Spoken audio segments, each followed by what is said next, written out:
Hello दोस्तों, मैं हूं संदीप सिंह। आप सभी का 3G इंस्टीट्यूट में स्वागत करते हैं। दोस्तों, हमने नेक्स्ट कड़ी में पढ़ाया था आपको मौलिक कर्तव्य। मौलिक कर्तव्यों के बाद में संविधान संशोधन हम पढ़ाने जा रहे हैं, अध्याय 10।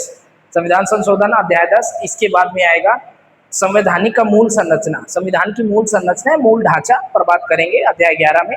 उसके बाद में संवैधानिक ढांचा भाग 1 खत्म हो जाएगा। उसके बाद में सरकार की प्रणाली पढ़ेंगे अध्याय 12 से। संविधान सरकार की प्रणाली किस प्रकार है, संघीय है या संसदीय है प्रणाली है या केंद्र राज्य संबंध है और आपात उपबंध, और जैसे प्रावधान हम अध्याय या भाग 2 में पढ़ेंगे। एम लक्ष्मीकांत ने भाग 2 में सरकार की प्रणाली बताई है, तो सरकार की प्रणाली पढ़ेंगे। ये 10वां अध्याय है संविधान का संशोधन। 11वां होगा संविधान की मूल संरचना या मूल ढांचा क्या है, उस पर बात करेंगे। उसके बाद में भाग 2 में पहुंचेंगे। तो इस प्रकार हमने इसके पहले मौलिक कर्तव्य कराए थे, उसको बताया था कि भाग 4 का में रखा गया है अनुच्छेद 51 में। वैसे ही संविधान संशोधन क्या है, हमारा जो पूर्ण संविधान है, इस संविधान को बनाने में बहुत टाइम लगा। 2 साल 18 महीने 56 दिन ऐसे ही कुछ लगा। तो इसके बाद में इस हमारे संविधान में संशोधन भी किया जा सकता है। आर्टिकल 368 के तहत हम लोग संविधान में संशोधन कर सकते हैं, इसको पढ़ेंगे। तो संशोधन क्या है, संशोधन क्या करते हैं, विशेष परिस्थितियों के दौरान, परिस्थितियों और आवश्यकताओं के अनुसार, विशेष परिस्थितियों और आवश्यकताओं के अनुसार यदि हम लोग संविधान में बदलाव करते हैं उसे संविधान संशोधन करेंगे।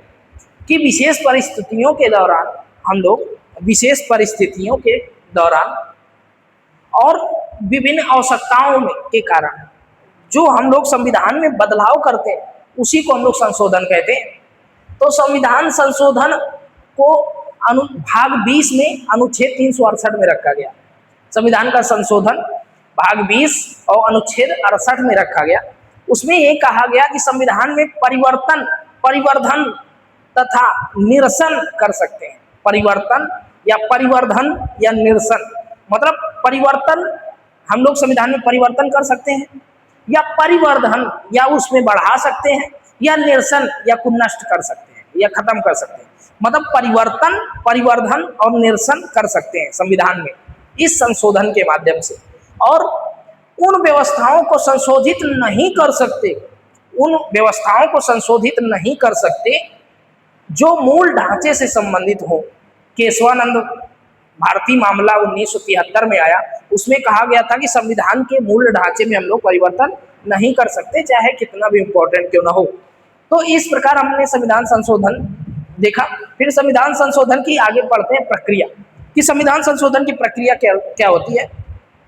तो संविधान संशोधन की प्रक्रिया है कि हमारे संविधान में एक है संसद, जिसमें लोकसभा, राज्यसभा तथा राष्ट्रपति से मिलकर बनी है। तो हम लोग किसी भी संसद में संशोधन की प्रक्रिया शुरू कर सकते हैं, वो चाहे लोकसभा हो चाहे राज्यसभा हो, किसी भी संसद के किसी भी सदन में हम लोग प्रक्रिया शुरू कर सकते हैं।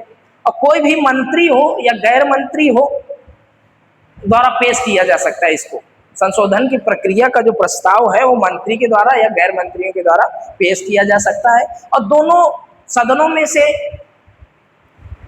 विशेष बहुमत से पारित करना आवश्यक होता है। संविधान संशोधन का मतलब है कि दोनों सदनों में, लोकसभा में और राज्यसभा में विशेष बहुमत के द्वारा इसको पारित होना आवश्यक होता है।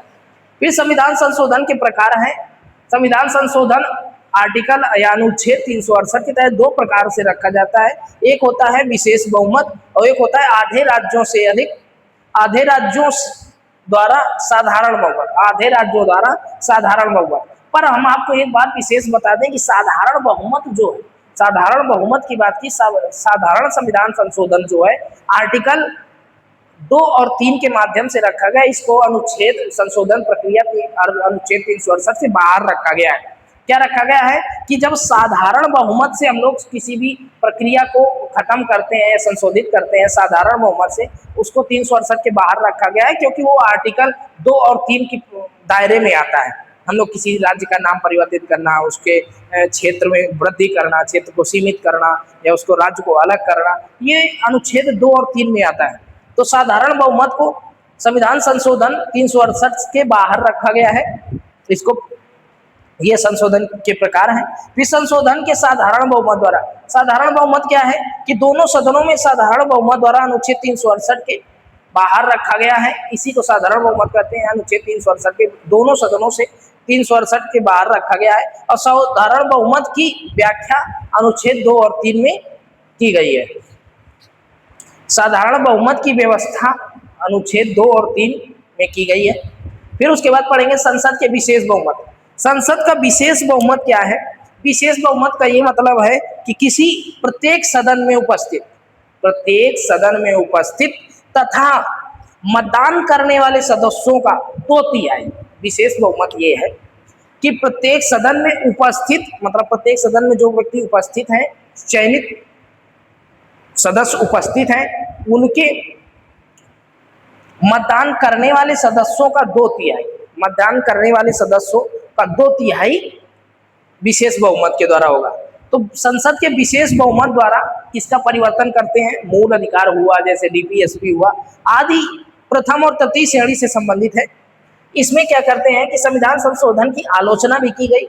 संविधान संशोधन की आलोचना क्या की गई कि इसमें कहा गया कि संशोधन के लिए विशेष निकाय नहीं बनाया गया है, कोई विशेष निकाय नहीं है। जैसे यूपीएससी सिविल सर्विस के लिए आपका संवैधानिक निकाय बनाया गया है। कैसा संवैधानिक संघ लोक सेवा आयोग एक निकाय है, संवैधानिक निकाय बनाया गया है। तो इसके लिए संशोधन प्रक्रिया के लिए कोई निकाय नहीं है और संविधान संशोधन की शक्ति सदन में निहित है।